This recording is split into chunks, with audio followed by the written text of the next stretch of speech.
Hey everybody, Scott Cameron with MarineMax Brick. Today we're going to profile the 2024 Sea Ray 23 SPX. This model is in quantum blue. It comes with a tandem trailer, Shorelander trailer. I do like the fact that on these trailers, the tongue does fold back if you need extra space.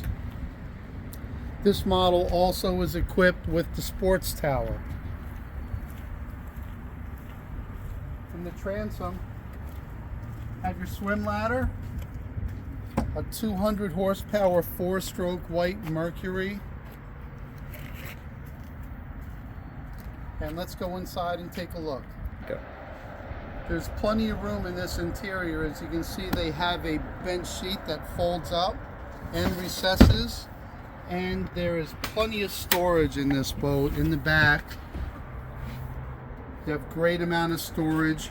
Underneath this seat you have a cooler, and you have storage underneath all three of these seats.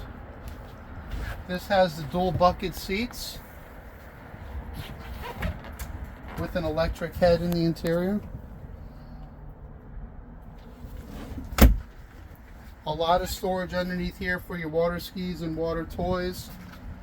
This boat's equipped with a Fusion stereo and a Simrad chart plotter and depth finder that's also networked to get your engine controls as well. Up front you have a spacious bow area available with the bow filler cushion, storage under the seats, and your anchor locker up front. I also like the handrails in the seating area for added safety when you're running. And if you'd like to come and see this boat or any of our other boats, give me a call. Scott Cameron at MarineMax Brick.